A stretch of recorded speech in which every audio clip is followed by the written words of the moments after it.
Today, I'm honored to be joined by retired U.S. Navy Captain Brett Crozier. Captain Crozier grew up in California, graduated from the United States Naval Academy, and went on to have a 30-year career in the United States Navy, flying dozens of combat missions over Iraq and leading at the highest levels of operational command. In April of 2020, Captain Crozier captured the attention of the entire nation. As captain of the USS Theodore, the most powerful and prestigious aircraft carrier in the United States Navy, Captain Crozier made the remarkable decision to plead with superiors for help as COVID-19 swept through the vessel. 2 days after his plead for help, he was relieved of his command. In his new book, Surf When You Can, Captain Crozier reflects on his life, his career, what it truly means to commit to what you believe in, the power of kindness, the importance of teamwork, and maybe most of all, what it truly means to stand up for what you believe in. This conversation was really special to me, and it was truly a privilege to be able to sit down with Captain Crozier, and we had a great conversation discussing how being a great leader can bring joy to so many people, and what it truly means to be a hero. Surf When You Can is available now. I can't recommend this book enough. The link to go order your own copy is down in the show notes. If you enjoyed today's conversation and you want to see even more incredible conversations, please follow along and leave a rating wherever you may be consuming this podcast. It really is the best way to help grow the show, and I can't thank you enough for being a supporter. Thank you for tuning in to the R20s podcast. Without further ado, Captain Brett Crozier. It takes a village. It's a common phrase where a lot of people will talk about it takes a village to raise a child specifically. And it's actually something that your mother had said in one of the interviews that she was giving about you and the kind of person that you are, and how I think it's a testament to your humility, because your mother is very humble in terms of how she raised you with your father. But it definitely does take a village where people will see the purest form of the child and who they really are at that young age, that as we grow older, we don't really see that side of people because we become more reserved. It's just natural. But it definitely does take a village. And I was curious, I want you to take me back to the Binkley Elementary days. Who were the people or the institutions in your life that really helped shape you to become this genuine and really caring person? Well, that's awesome. I have no one's asked me about Binkley, which is great. And I feel lucky I had a great childhood, or at least all my memories are great, which is sometimes how life works. But my dad was in the Air Force when I was a young kid, which maybe planted the seed for me wanting to fly. And then eventually we moved up to Northern California and lived in the same hometown. My parents are still living there. My aunts and uncles are all up there, up in Santa Rosa, California. Unlike my career in the military, where I moved 20 times in 30 years and still don't know where to call home, Santa Rosa for me was a home.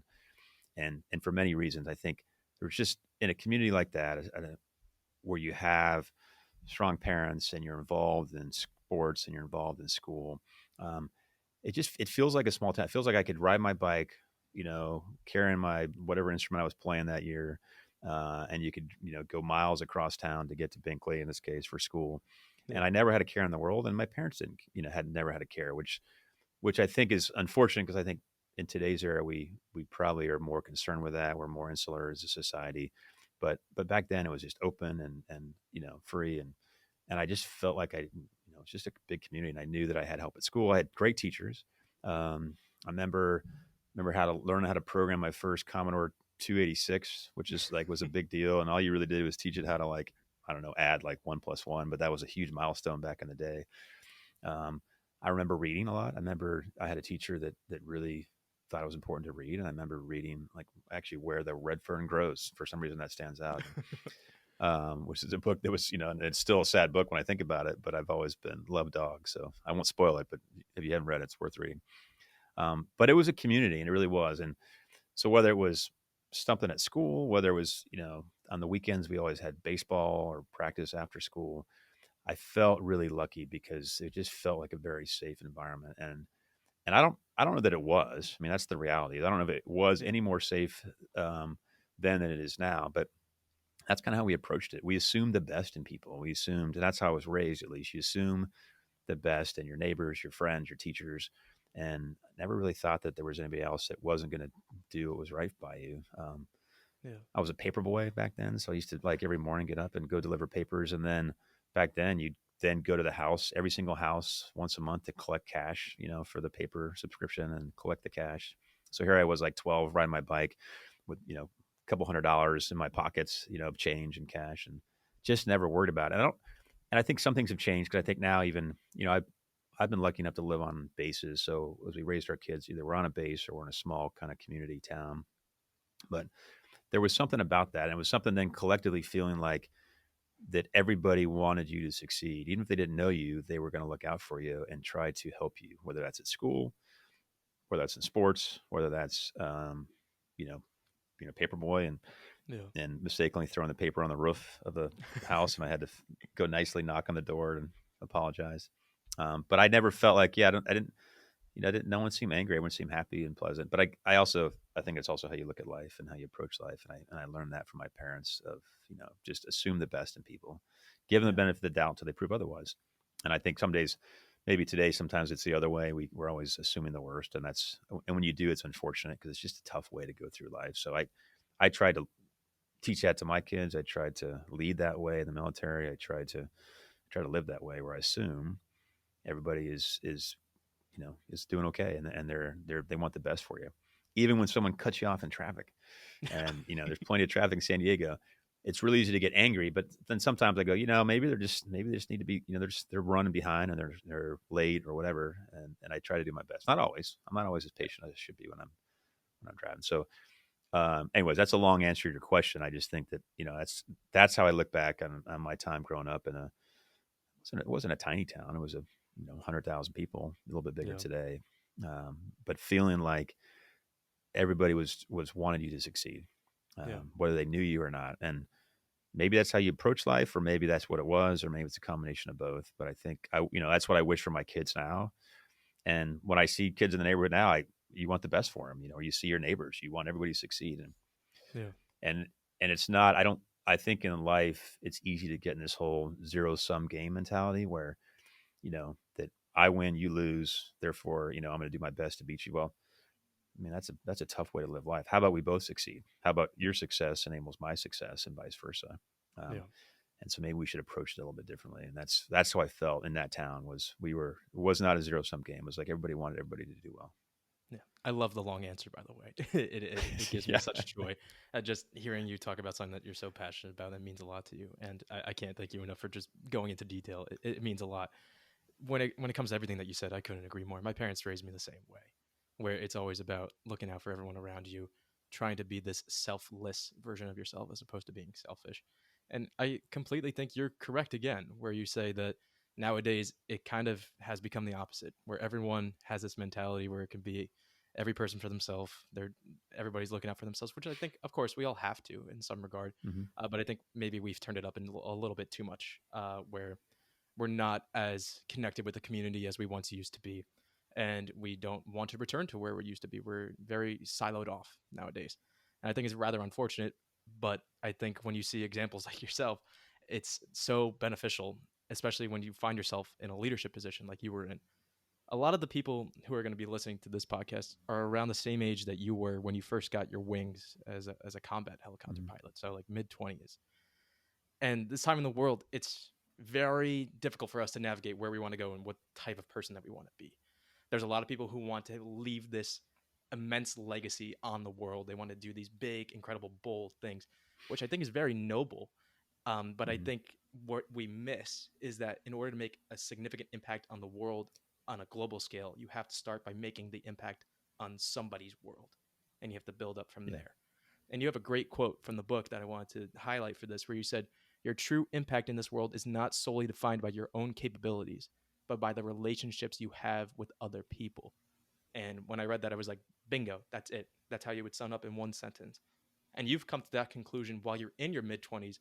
And now, as you go throughout your whole career, you're able to structure your work life, your personal life, all around this central idea. What kind of advantage did that give you in both your personal and work life that you understood at such a young age that by building relationships, you're going to feel more fulfilled and you're going to get the most out of life as opposed to being more self centered?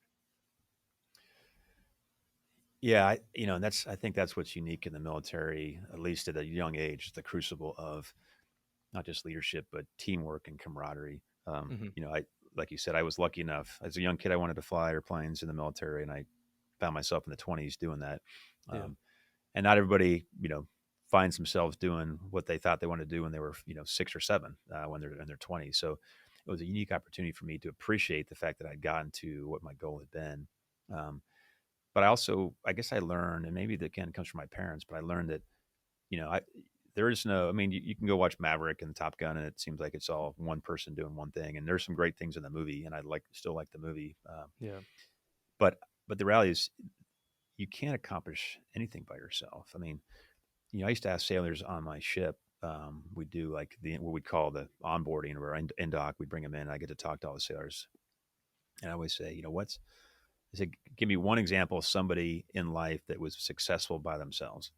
Hmm. That and so they think about it, and then eventually generally someone goes, well, how about Tiger Woods?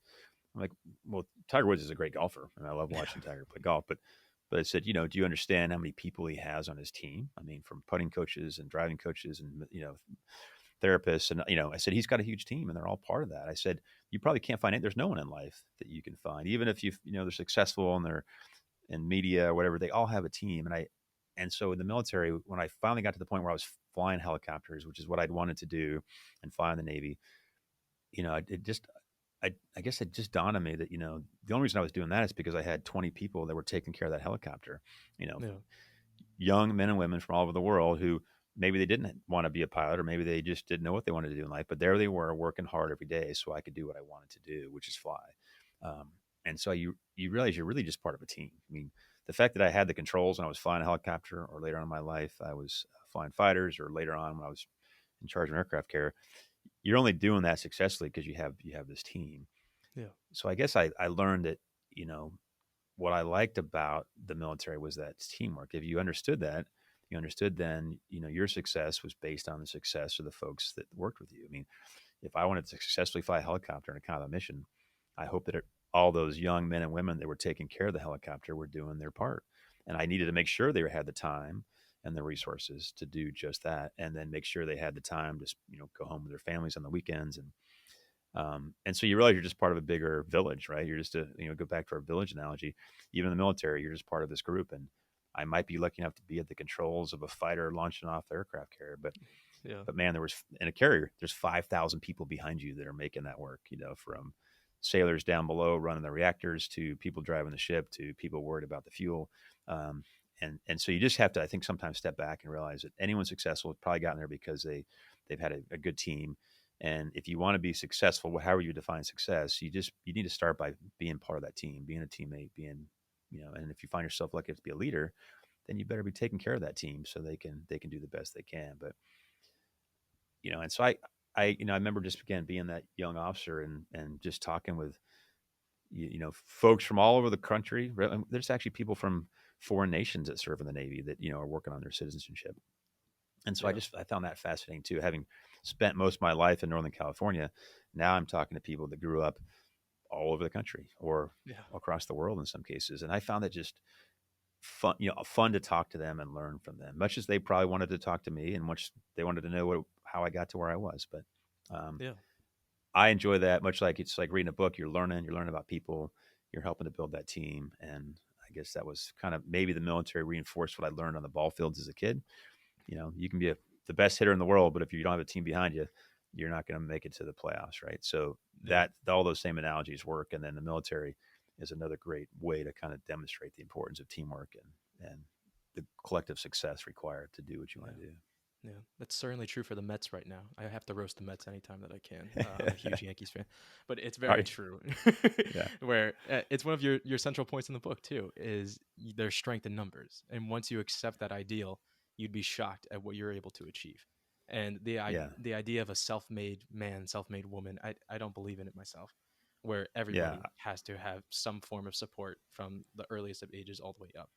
And like you said, when you get to that leadership position, I also do think it takes a village where you can be a leader, but you might not be a very effective leader if you're not in tune with the people that you are leading and anyone else around you who is trying to provide you with support, whether that be an aid of some sort or who Yeah. have you. It's definitely a testament to your skill set as a leader. And as I read through the book, I just couldn't get enough of your leadership mentality, which was you were fully invested in the people you were leading as people. You didn't see them as people that you were working with. You just saw them for who they were as humans, as other people. And Yeah. sometimes it can be very easy for a leader to lose sight of that, where a leader can see themselves as more of a symbol than an actual functioning cog in the machine, if we want to refer to it as a machine, where they Yeah. can see themselves as a symbol of, okay, I want to be a symbol of love. Most of the time, it's why I want to be a symbol of fear so that people fear me and that they Right. can grow that way. The style that you chose is definitely a style of love and care. And the way that I see it, I want to get your perspective on how you went about building this sense of trust. Is a leader who operates under fear is looking for the people they are leading to find inspiration within them, the leader. The way Yeah. you chose to do it is you, as the leader, found inspiration from the people you were leading, and that allowed you to be a better leader. So, what are some of the basic skill sets that you had to develop at that very first iteration of getting going as a leader that helps you being so in tune with understanding the people that you're working with, understanding their needs, and then most importantly, genuinely caring for them? Yeah, I think it just starts by listening. Yeah. I think you're right. I think there are a lot of leaders out there that lead from a sense of fear, and I guarantee that's just not a successful way to lead. Whether you have success or not, it could be coincidental. But in general, if you lead from a sense of fear, if you're always fearful about your job, or you're fearful about people not liking you, well, that's just not the right thing for a leader. I'm not saying you have to be overly confident. I felt very secure in who I was. I felt lucky to be doing what I was doing. So maybe that gave me a sense of confidence that allowed me then to kind of put myself out there. But I never went into a conversation with anybody, whether they were a 20-year-old sailor who just joined the Navy or a 50-year-old admiral that I was working for, thinking that Yeah. I knew better, like, or think that I knew more than they did. I might just have different experiences and different perspective, but I always learn from it. So I always knew that when I had these conversations, I'm generally one that'll maybe start a conversation when I walk around the ship or a squadron, but I was generally listening more and listening to them, whether they're just telling me jokes or whether they're telling me what they liked about the ship or the culture or the squadron. Um, and in that listening, I felt like I understood them better. I understood what they liked or didn't like about what's going on, but also maybe what was going to inspire them. And so that's kind of how I approach all conversations. Um, Other than my podcast where it's, we're both talking, I generally Yeah. really like to listen, and I learn more that way. And I do that in a way to empower them as well, to make sure they understand that I am listening. It's important that, that as a leader, I understand what you do or don't like about your organization, and that allows you to lead better. But you can't lead from fear, and you have to be willing to put yourself out there, and you have to accept that you might not know everything, right? There's no leader in the world that knows everything. Yeah. In fact, the more senior you get, you probably know less about the organization. So you have to, leverage the talent, the experience, and that collective knowledge from the team. And you should approach every conversation that way, and not from a sense of fear or we're worried that someone's going to think you don't know what's going on. I mean, that just doesn't work. It doesn't work in the military. It doesn't Yeah. doesn't work in the civilian world. It doesn't work in the nonprofit world. Um, so I think for me, it was listening. It was getting around, listening, finding common ground. I generally talked about sports, or I talked about surfing, Yeah. or I talked about, what was going on the, and that was always a way to kind of break the ice. But then I just like to listen and hear what was going on, Yeah. and be approachable. So that's what worked for me. And selfishly, I learned more that way as well. But I also knew that it was a way for folks to, to feel like they were connecting, and that gave me insight that I wouldn't have otherwise had. Yeah. But I think in life, it doesn't matter if you're a leader or not. I think, many people say this, right? It's like amazing how much success you have when you suddenly don't care about what other people think, when you ask questions. And that's not the idea that being belligerent. The idea is that accept that, there's things about finance that I don't know. And there's things I know about flying fighters that you don't know. But it is, so let's ask the right questions. Let's have the conversations. Let's accept that it takes both of those Yeah. things to be successful in an organization, and not worried about, oh my gosh, the boss didn't know that. I mean, no one's going to, maybe they say that, who cares, Who but cares? maybe they Honestly. actually go, hey, the boss asked me the question today. And he admitted he didn't know it. He Yeah. didn't know about this program or wanted to learn more about it. And that's probably more powerful than pretending you know something when you don't.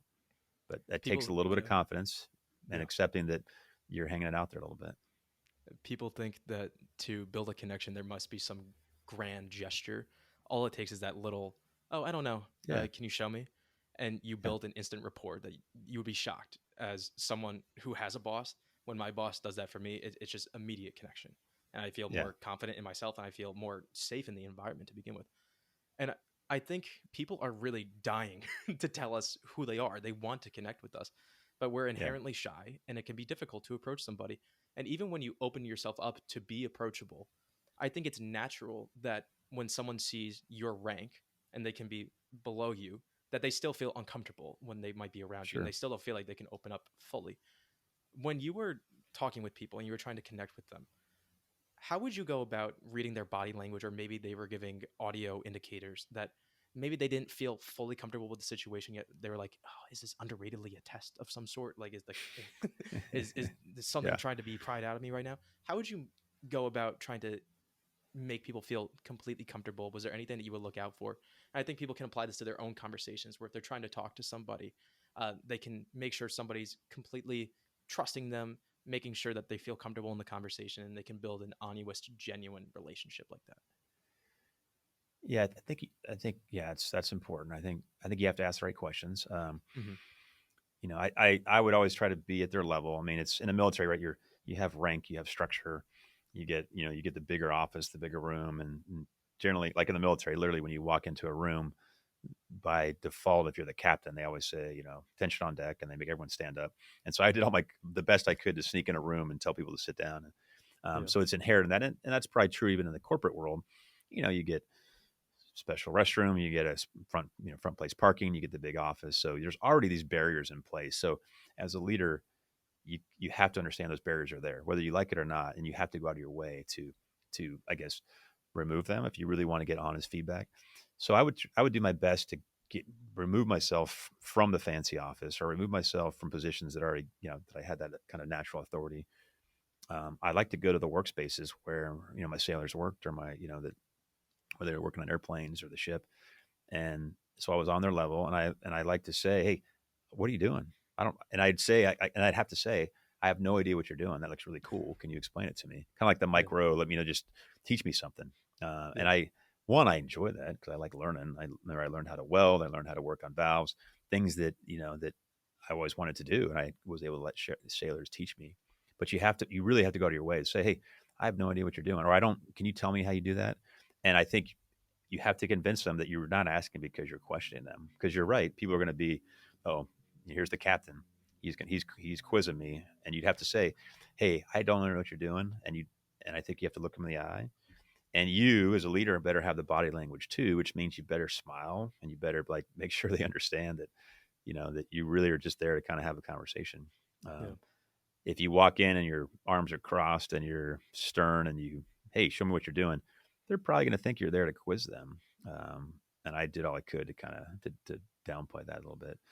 Um, that was my technique. And if I had to bring him into my space, as it were, like I had because there's fancy offices on the ship or the squadron, I always had like cookies and coffee, and I'd have him come sit down and let him look around, and I would show him because I was always very excited to be in these offices that had memorabilia from the name of the ship. So whether it was the Ronald Reagan, and I had stuff from President Reagan up on the walls of my office, or Theodore Roosevelt, and you have like things signed by Teddy Roosevelt, and I'd always show them like very excited, like, hey, you should see this, and you talk them in a way, Yeah. um, and you could tell. I mean, you're trained in the military to call a superior officer, sir or ma'am, and if they're and I didn't ever demand that. That was not my requirement. They generally would do it out of respect, but I would always try to get them to somehow kind of relax a little bit. So, anyways, another long answer for you, but I think there's a lot of things that go into it. You have to be good at reading people. You have to be able to have that emotional intelligence to understand, how you're coming across to them, and you have to go out of your way. Yeah. And again, be willing to take that risk. Get down to their level, get in their spaces, tell them you don't know something. Don't worry about them thinking the captain of the ship or the squadron CO doesn't know something about it. Well, of course you don't. There's no way you can know everything about an organization that size. There's no way you can be a CEO of a company unless you're the founder and there's only two people working, that you're going to know everything. Yeah. So I think good leaders that relate well to their team understand that it takes that village, it takes the teamwork, and you don't need to know everything. You just need to know what people need to help them succeed. I think it's the Socrates quote where he says, "All I know is that I know nothing." And a lot It's of a people great will take quote. it out of context, and yeah, I love it. Where people will say, "Oh, Socrates is just trying to be humble in a sense," and he's saying, "Oh, there's so much I can learn that I'll never know it all, but I am smarter than you."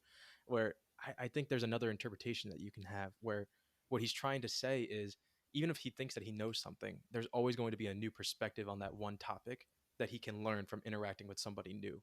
who has a new Yeah. perspective that he's never heard before.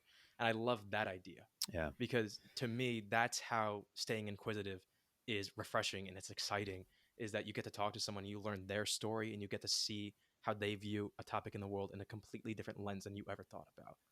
And I think that applies on the ship. I think that applies on anything that you could do in life. And to me, this whole show is structured around trying to maximize the amount of joy that we find in the world and how we can go about doing it. And to me, building relationships and being inquisitive are at the top of that list. When you were on the ship, when you started to really implement these strategies, was there a moment that you can pinpoint or just a memory that you have where you could really start to see the morale build to a place that you hadn't seen it previously, or and just people more enjoying their work than they had done before? Because we don't see work as necessarily enjoyable, but when people are invested in the community, when they're really truly caring about who they're working with, that's when it becomes enjoyable. Yeah. I don't know. There's one moment. I mean, I think it takes a series of actions. And I Yeah. had when I took over a ship or squadron, the good thing is the military generally has pretty strong leaders, and I think by the time you get that senior, you're generally pretty good at what you're doing. Not all. I mean, everyone has their different styles. So I've always felt like I inherited pretty good commands and cultures. I knew there was always cultures that I wanted to tweak a little bit, that I wanted to make more aligned with my style. Um, Yeah. but really, I don't know. There's one moment. I just know that I did all I could to talk as much as I could to the crew, Yeah. whether that's on the big speaker system that talks through every space on a ship of 5,000 people, or whether it was on the flight deck when I get all the sailors up there to kind of make announcements. And again, I would do it in a way that because traditionally you're going to show up at a military formation, everybody's lined up, they're standing at attention, they're looking straight ahead. They've probably been there like an hour waiting, not because I was never late, but like that's just because everybody wanted to make sure they were in place. And Yeah. uh, and I always remember the first thing I did was tell them all to fall out and gather around, kind of like the coach style, like, hey, here we are in the locker room, let's gather around, let's talk. Yeah. Um, because then I felt like I immediately broke down that formality barrier where everyone's lined up and they're in formation and they're really not listening. They're just uncomfortable and they're just waiting for the whole thing to be over. But as soon as I said, "Hey, let's all just come here, everyone fall out, gather around, let's just talk," and I'm going to walk around, and I would generally be on a stage where I'd stand on something so I could talk to people in the back. Um, but I would just try to relate to them, and then I could walk around. Now they're comfortable, they can really listen. Um, and I could really look. I felt like I got pretty good at reading body language and reading eyes, and so I could, as I talked to them, I wasn't just following my script. I was communicating much like I would do in person, and hopefully get the sense of, hey, does this make sense, or do they understand? Are they excited about this or not? Uh, Yeah. and so I used those moments whenever I could, and to communicate in large groups, and then you'd follow it up by getting around the ship as much as you could, and kind of having those other conversations in smaller groups to get that feedback. And it's there's probably no one defining moment, and I just knew that over time, if you continue to work on it and you're diligent about it, and it takes time to change a culture, Yeah. um, but eventually you start seeing things align with your model of how you want the culture to be. But again, I always felt like I inherited pretty good cultures. I just had to tweak it to make it my style, or make it align with how I wanted to communicate. If that makes Yeah. sense. No, absolutely. And I think a lot of us can get confused where we think, oh, we have to reinvent the wheel or something needs to be done differently. A lot of the times the framework's been set. It's just those little Yeah. alterations that can make exponential amounts of difference. And one of the things that I wanted to highlight on what you just said is when you can tell when people understand the message that you're saying.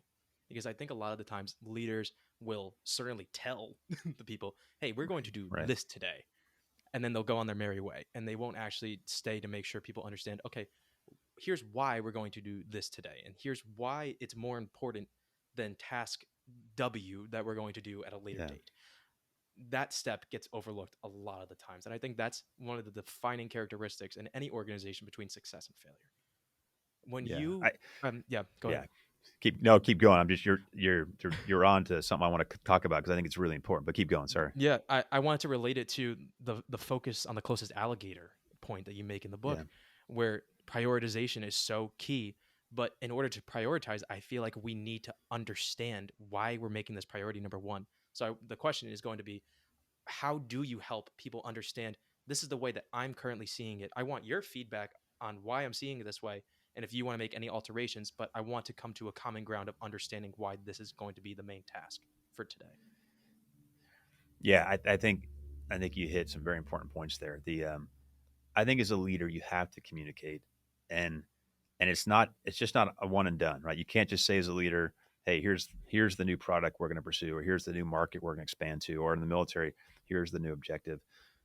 If you say it once and think it's understood, then you're in most cases you're going to be disappointed.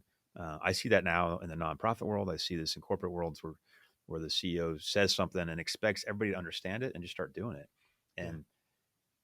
and it's never that easy because we all communicate differently and we all have questions. And if you don't repeat a message over and over again, not like beating them on the head, but have it like be willing to explain yourself as a CEO. Again, it goes back to have the confidence to explain why something's your priority or why that's an objective for the company. Open it up to the dialogue. If you don't go through those steps, then all they're going to do is, hey, the CEO or the CO of the ship says this is what we're going to do, and that's about as motivated as they're going to get. Yeah. Um, you know, I used to say you got to tell people things like 3 or 4 times for them to really understand it. Not like repeat the same message, but you really have to communicate it 3 or 4 different ways. You have to make sure you answer questions about it.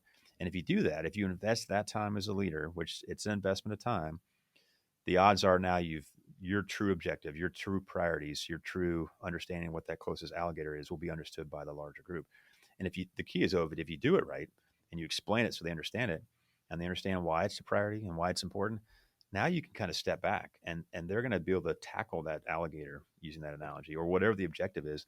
And you no longer have to worry about, do they understand it? But if as a leader, you just say one time, hey, here's what we're going to do. And then you walk away and you walk out of the room, you know, they're you're silly if you think you communicate it so clearly they're going to understand it, or they're you haven't brought them into the process at all. The odds are you're going to step out. Maybe someone's going to understand you. Maybe they're going to follow that a little bit, but at the end of the day, they're going to shift to something else. And then I've seen CEOs and leaders come back like, "Well, I clearly said this was the priority. Why didn't that happen?" Well, just because you said it is the priority, you didn't explain it. You didn't have a conversation, and I think that is crucial. Now, I say this in the military, there are times, whether you're let's say I'm flying a fighter and I'm with a group of, I'm in a division of 4 F-18s and we're going into enemy territory. You don't have time for dialogue, right? There's not a lot of discussion. If you're the flight lead, you're going to say, okay, hobo 3 and 4, you guys target the South group. I'm going to target the North group, meaning you guys go take care of those 2 enemy fighters, hit your target. I'm going to go to mine. And it's simple as that. And they're just going to do it. There's not a lot of dialogue. You're not going to say, hey, what do you guys think? What do you want to do? There are times when you have to make those decisions as a leader, and combat is one of them. And there might be times in extremis for like first responders and everything else. But in general, when you're talking business, you're talking a culture, you're talking even on a ship, when you're not an extremis, well, have those dialogues. So that way, when you decide what the priorities are, then people are going to understand that. And then they're going to continue to focus. And now you've been not only inspired people, they're part of the process, but they clearly understand what the mission is. And really, I mean, that's leaders do a couple things, right? They take care of people, they make decisions, and they're making those decisions based on those priorities, and understanding those priorities is important. So as a leader, you have to take the time to understand and be clear about those priorities. If everything's a priority, then there are no priorities. We've heard that before. And there are many companies out there where everything's a priority. And as a worker, and we've all been workers, like, well, what is the priority today? I don't know. I mean, apparently everything's important. I'm not going to work till midnight every night. So what do you really want to work on? But if you as a leader say, this is our closest alligator, as we say in the fighter world, focus on that above all else. You then as an employee, as a sailor, know that, okay, the other stuff is not as important. I'm going to focus on that closest alligator. I'm going to get the mission done. I understand why the boss wants to do that. But not everybody takes the time to explain it. I think that's a failure of leadership when they don't take the time to explain it and they're not willing to open themselves up to questions. But that's how you communicate. That's how we truly understand one another, is we have a dialogue. And if you do it well with the confidence of a leader and you understand the priorities, then you've changed. Everyone's focused on the right thing, and then you're off to the races and you're doing great things. Yeah. I couldn't agree more. I think, to me, 2 of the most important qualities that I look for in a leader is their communication skills and their vulnerability. And by vulnerability, I mean, are they willing to take constructive criticism? Are they willing to hear alternate suggestions? And when those 2 things are present in a leader, they're set up to do great things. And Yeah. I've seen it with some of the bosses that I've had. I mean, I'm very young, but even the people that I've had in my sports careers, my professional career, anything outside of them, they have those common characteristics, and Yeah. it truly does shine through. And with the military specifically, I mean, professionalism is at the height of the pinnacle of attributes that you need to have in order to be Mhm. successful. It's essential, but it transitions into something that maybe you think of as the antithesis if you're not on the same wavelength as somebody who can see them in the same kind of scope, which is focus on the immediate alligator, but also surf when you can. And those two things, when you put them together, you're like, huh? How does that tie with Yeah. professionalism? But just as work ethic is important to professionalism, rest ethic is equally as important. And what I love most about how you went about showing rest ethic is it wasn't talking about it and communicating. This is where you really showed by example. And I've seen pictures of you online and you are cleaning the dishes from Thanksgiving dinner so everyone else on the ship can enjoy Thanksgiving dinner and they can appreciate the rest that they have.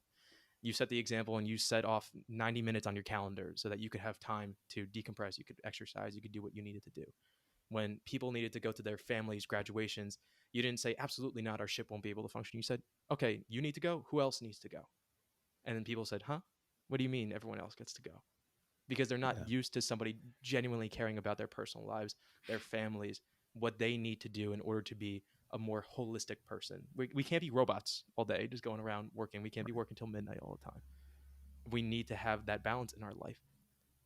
Again, similar type of question, but how do you get people to understand that it's okay to take a break? It's okay to reset, and we need to in order to be the best version of the team that we can be. Yeah. So I think in a leader, it's not so easy because it sometimes feels like it comes at the expense of the work you want to do. But you have to. I mean, as a leader, you need to set the example in everything you do, whether that's how you work, how you behave, how you are in a foreign port when you're at a bar. I mean, you're being scrutinized. You are your behavior in all regards is going to be emulated in many cases by the entire team, whether that's a Yeah. company, whether that's a ship, particularly in the military. And I think that includes how you balance your life. And I say actually it's life work balance. I know most people say work life balance. I think in the grander scheme of things, right, whatever you do, you have much more life than work. And when you balance it all at the end of when you're sitting there on your rocking chair when you're 90, looking back on your life, you're going to spend much more time on the life aspect than you are on the work. Now, the work's enabler and work's important, and work can be very fulfilling if you do it right. Yeah. But it's all the other stuff that matter, like your families, time you spend with your kids, time you spend with your spouse, your parents. Those are things those are really what I think when you talk about happiness and how you achieve that in life and satisfaction. I think we have to continue to focus on the life aspect. And so for me, it was as busy as I was or could be on a ship. I made sure I had that time scheduled so I could go work out. One, I like to work out. To me, it's how I keep myself in shape, and it's the discipline that I apply to my own life. But I also knew it was an example for others to say, man, if the captain of the ship can go work out for an hour, then certainly I can find time to do that. But if you and I work for bosses where they show up, they're the first ones there in the morning at 5, and they're the last ones to leave like at 9 o'clock. Whether they realize it or not, that's what they're saying they want everybody else to do. And that's in my opinion, asked too much, particularly in the military where we already deploy and we're gone for months on end, and you can't ever leave the ship. You're on the ship 24/7 for 8 months at a time.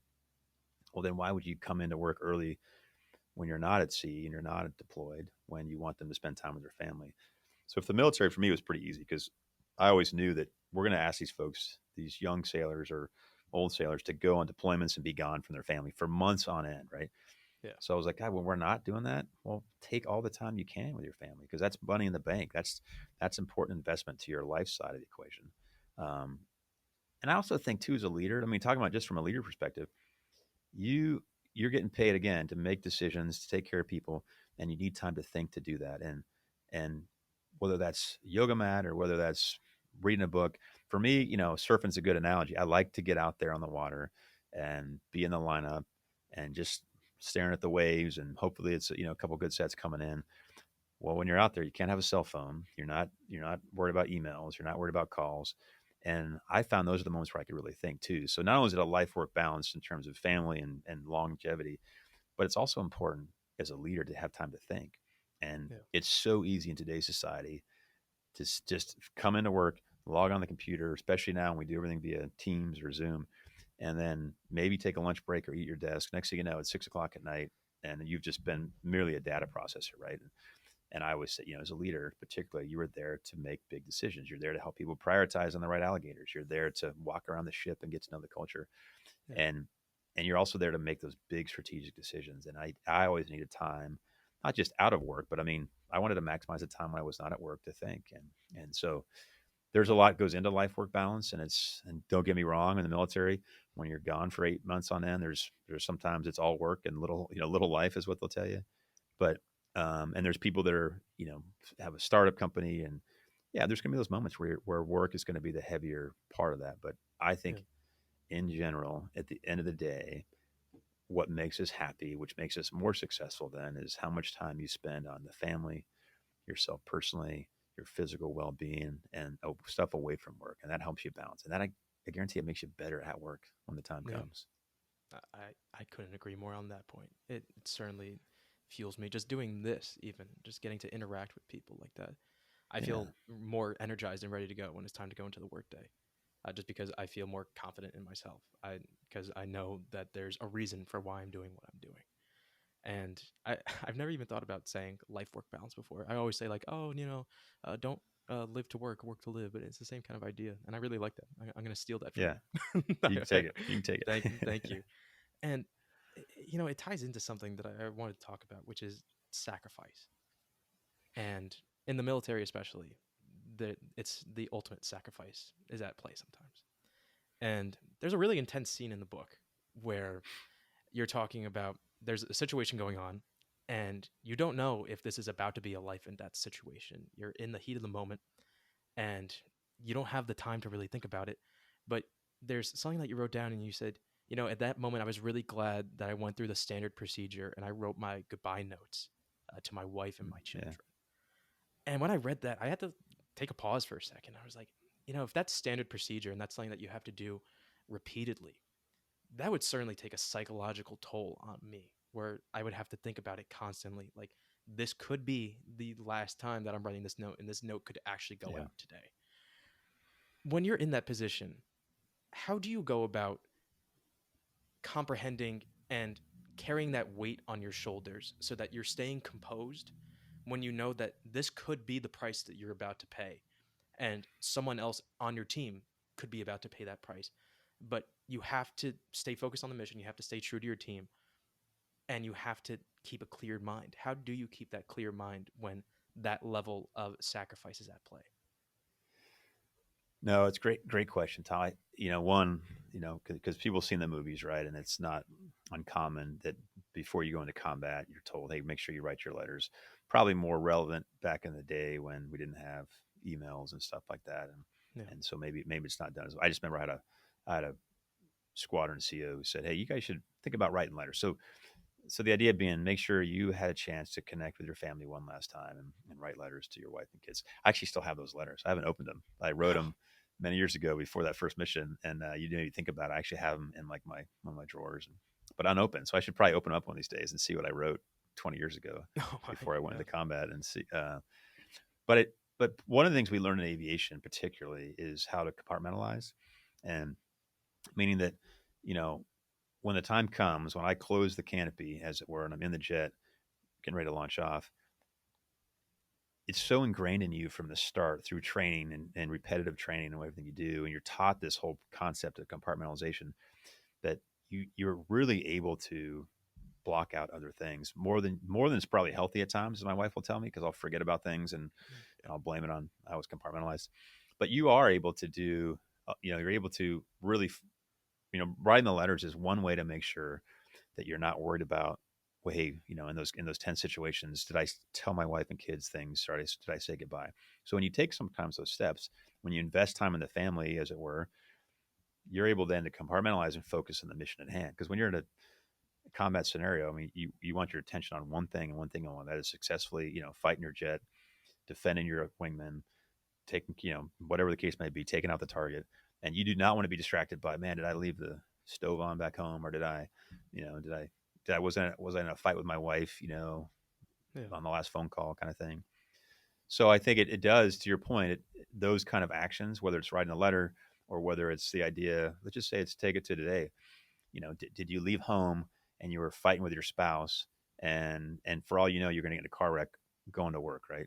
And did you leave it in a way that you'll always regret or some way? Now, that can be a very morbid way to approach life. And so I don't suggest that you're always treat it like you're about to die when you leave home or you go jump on an airplane, Yeah. because statistically that's not going to be the case. But are you living your life in a way that you don't have regrets and you're treating people with respect, so that if you do have to say goodbye to somebody or you don't get a chance to say goodbye, did you spend the right amount of time, investment in your family, your kids, your spouse, your parents, whatever the case may be, your neighbor, did you leave that in a way you can be comfortable with? Did you live your life of virtue such that if it all ended right now, are you okay with that? Um, Again, you could take that to the extreme. It can be very morbid, but I also think it is an important point of, how you should try to live your life, live it to the utmost, try to be as virtuous as you can.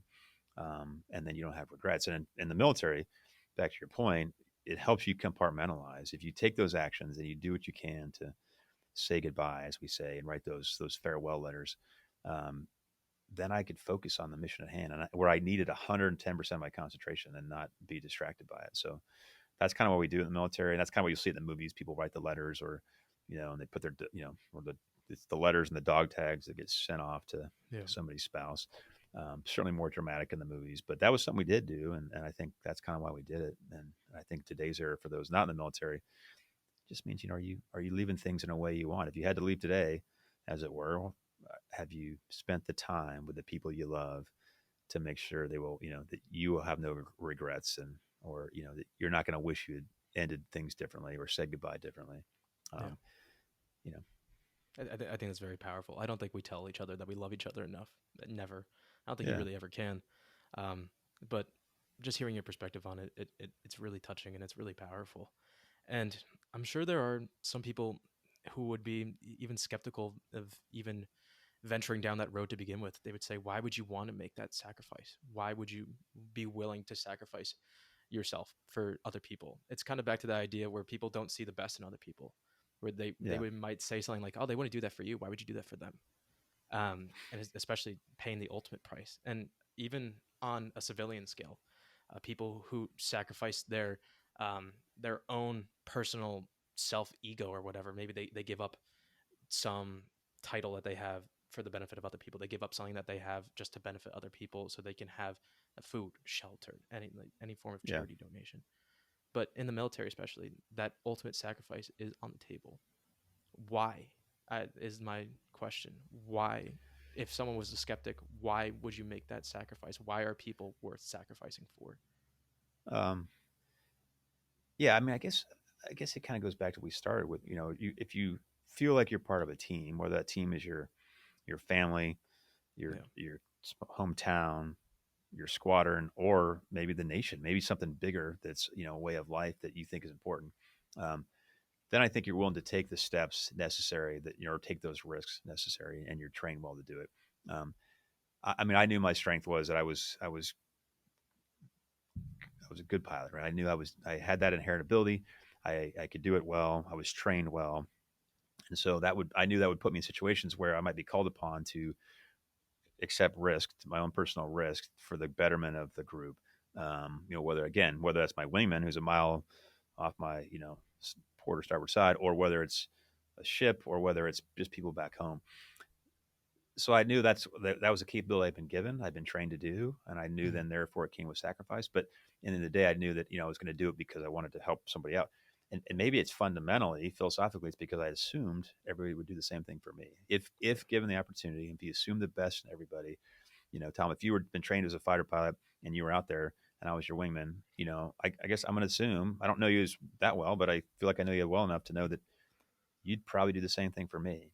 yeah, Um, and maybe that's a naive way to look at it. Maybe I should not run around life thinking that everybody wants the best for me or vice versa. But to me, it's the only way to really enjoy life is to, yeah, assume the best in people and assume that people are willing to do that. And if I happen to be trained and well equipped to do that in one regards, air combat, then yeah, then I better do it when asked to do it.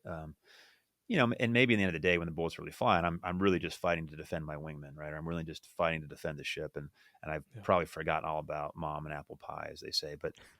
Um, but I go into it, and I assume most people do because they feel like they're part of something bigger, and they assume that not I don't do it because I assume that we have a bunch of selfish people back in the States that don't care.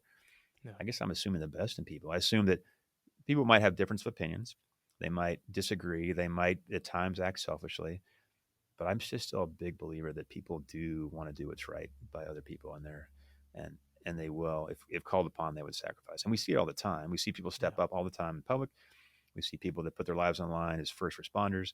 Um, I think it's more inherent than people than we realize or we want to admit. And I know we like, in today's society, we like to talk about what's different or differences, and that's fine, and that sells news and everything else. But I try to disregard that. I like to assume that we're all in the end just trying to do right by one another, and we do want what's best for one another. Some maybe Yeah. more than others at times. Some people might make a decision that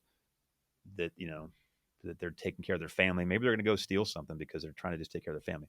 And there are plenty of people out there that that are misguided and they make poor decisions, and that comes at a sacrifice to others. But I think in general, I assume the best in people, and I assume that Yeah. with all the benefits I had and the education I got and the training I got, well, I'd be really selfish if I didn't do what I could to help take care of those other folks. Yeah. And I just was lucky enough to get that training to be in that situation. Yeah. Beautiful. It's the whole reason I wanted to start the show. There's so many differences in the world, and I'm tired of talking about our differences. I wanted to show everybody that we can learn something from everybody, and everybody has worth. Everybody has value to bring, and everybody is a good person. I see the world in the same way that you do. And there are going to be few and far between times in our life where we actually have to take that stand, and we have to stay true to what we believe in. And in that moment, if you're able to rise to the task, then I think you're truly a hero. And that to me Yeah, is the definition. People think that you need to be the one who rises above the occasion, stops the meteor from hitting the planet if you want to be a superhero yeah, level type of hero. No. Everyday heroes are the people who see the best in other people and they yeah, truly show up for other people. Um, you ever see the movie It's a Wonderful Life? yeah, I love the movie, yeah. It's a great and movie. Great it's a movie. great movie. For anybody who hasn't seen it, the main character George feels like he doesn't know what he's done for other people, and he feels like if he didn't live, then everything would have been exactly the same. And he goes through a whole series of events, and he ends up seeing that if he were never to be born, that things would be quite different, and he can see all the people that he's touched and the amount of impact that he's had on people's lives. And then once he gets back to reality, he's just more grateful for the life that he has, and now he sees the world in a different lens than before. I think it's difficult for people to see the impact that they make on others' lives, Mm. and we may never know. Um, but when I watch the video of you leaving the ship for the last time, and I see the thousands of people who are standing there saluting you, cheering you as you leave, that is what it reminded me of. Is I got to see the embodiment of all the lives that you have touched personally, and you are a hero to all those people, to everybody that got to see and hear your story. And it's just a beautiful thing to see someone who genuinely cares for other people, and that's what attracted me the most to you. Is that I just wanted to get the chance to speak with you and just personally say thank you for caring about other people. Um, I know that a lot of people in this life are gonna judge, and I think a good phrase that I try to live by is the less you know, the more you'll judge. And I think that's Yeah, completely true. Where people, if they're lucky, they might know 10% of who we are. Even going back to like being a child, I think they know you really well, but as you grow older, it's just the way it is. People don't know us the way that we yeah, know ourselves, and people will try to judge us based on that less than 10% than they've seen. They've seen one snippet of our whole lifetime, and they try to make their own assumption about who we are as people, and that can be difficult on us. We can hear their voices, and we can start to doubt ourselves and doubt everything that we believe in. But those who stay true to themselves and those who stand tall in their moment, those are the people who are the heroes. And I can't thank you enough, Captain, for just being a hero, for being a guiding light to so many people. So many people are going to read this book and they're going to be inspired just to be a better leader, whether it's in their own personal family, whether it's in their workplace, whether it's in their community in some way. And I just wanted to end off just by saying thank you, because it really is special. Yeah, no, thanks, Tom. I appreciate the kind words, and certainly it was an honor to serve. And the send off I got from the ship was unexpected, and certainly probably one of the more meaningful moments of my entire career. But um, yeah, but I do believe, I mean, for everybody, I think I assume the best in people, and I'm generally never let down. And I think that's just how I try to approach life. And I think that for all of us trying to find what inspires us, I think I start like kind of you and I started. It's about getting to know people and learn different perspectives and be willing to take the risk to open yourself up. And I think you'll be surprised how much stronger that makes you in the end. So again, I appreciate the chance to chat with you today, and yeah, I'm glad you liked the book. Once again, a massive thank you to Captain Crozier for joining me for today. I can't overstate this enough. This was such an honor. It really was. If you enjoyed today's conversation and you want to see even more incredible conversations, please follow along and leave a rating wherever you may be consuming this podcast. It really is the best way to help grow the show. And I can't thank you enough for being a supporter. Until next time, see ya.